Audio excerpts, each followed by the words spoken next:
जय जगन्नाथ मु दिवाकर दास आपण प्रणाम करुच्ची। आज आलोचना करवा शंख किभली भाव में आपण जीवन समस्त समस्या को दूर करुच्ची। शंख आनी दिए सुख। तो आज से शंख किभली सुख आनीदेव तो शंखरे आपण किभली प्रतिकार कले आपण मानकर अनेक समस्यार समाधान आपण प्राप्ति करें। शंख किभली समाधान करुच्ची आपणकर बहु जटिल समस्या को आज से विषय भिडटी। शंख हेउची माँ लक्ष्मी प्रतीक जहाँ शंख समुद्र रु आसी।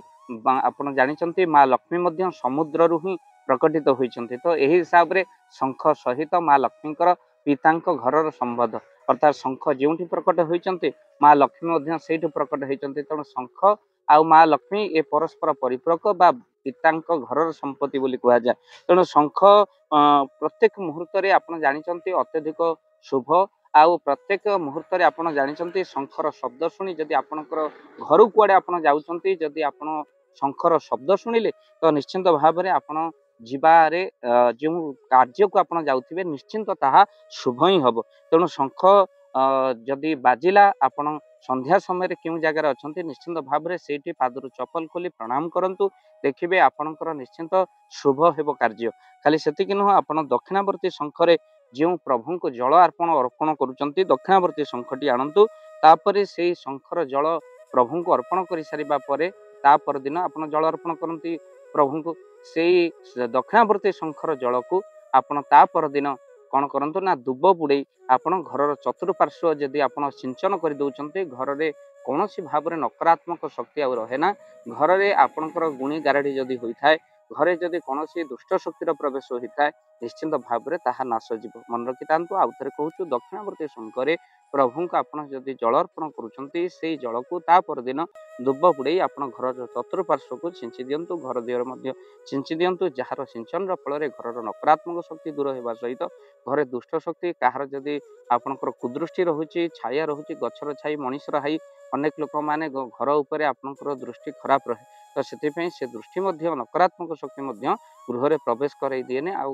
नकारात्मक शक्ति गृह दूर कर दिए। तो निश्चिंत भाव में आप से दक्षिणावर्ती शंकर जल भगवान को समर्पण करे तापर दिन से जल को सिंचन करंतु। तापर पूर्णमी दिन आपण शंख भितर किसी चाउल आ गुआ रखी गोटे कपड़ा बांधी प्रभु पाखे रखि दिंतु। अरुआ चाउल गुआ आपण कौन एक पूर्णमी रखिदेले घरे जदि धनर अभाव रही है मन अस्थिर रोता है कौन लोक रोगग्रस्त होता है आपड़ से शंख को धरी मस्तक छुआई दे आपड़ चाउल गुआ रखी बांधी ठाकुर घरे आप रखी दिखाँ देखिए तार किछि दिन पर निश्चिंत शरीर सुस्थ होपर आप से गुआ चाउल को पानी में भसई दिंतु आ शंख को रखी दिंतु निश्चिंत आप भाव में कले आप बहुत लाभ।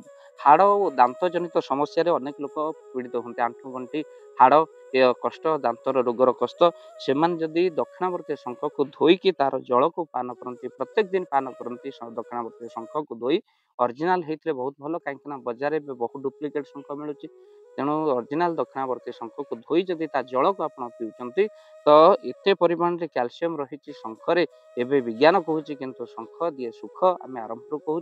तेणु आपंकर दांत जंत समस्या हाड़े जदि प्रोब्लेम ताहा निश्चिंत भाव में भल हम। संध्या समय आप शंख 3 थर बजातु प्रातः मुहूर्त में शंख बजेले यह बहु उपकार हुए। शंख निश्चिंत भाव में आपंकर बहु लाभ कराए तेणु सकाल प्रातः मुहूर्त शंख बजेले मनुष्यर बहु उन्नति होता है आ शंख बजेले हार्ट जनित प्रोब्लेम दूर होता है। आपण मन प्रश्न आसी था नारी शंख बजे पारे निश्चिंत भाव नारी शंख बजे पारे शंख बजेबा समय आपण मन रखि था प्रभु को स्मरण कर शंख बजेले यह अत्यधिक पुण्य होते।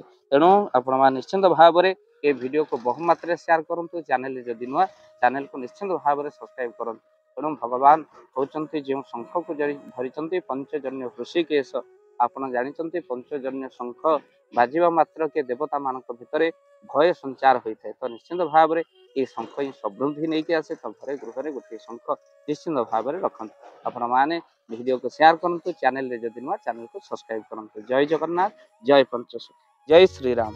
प्रति वर्ष परी ए वर्ष साधु संघ रामरंग कार्यक्रम बा आमर यज्ञ उत्सव कार्यक्रम आसंता मे 23 तारीख पवित्र चंदन पूर्णमी ठारू मे 31 तारीख पर्यंत जगतसिंहपुर जिला बिरडी ब्लॉक बालिया गोपीनाथपुर माँ दुर्गा देवी प्रांगण में अनुष्ठित होउछि।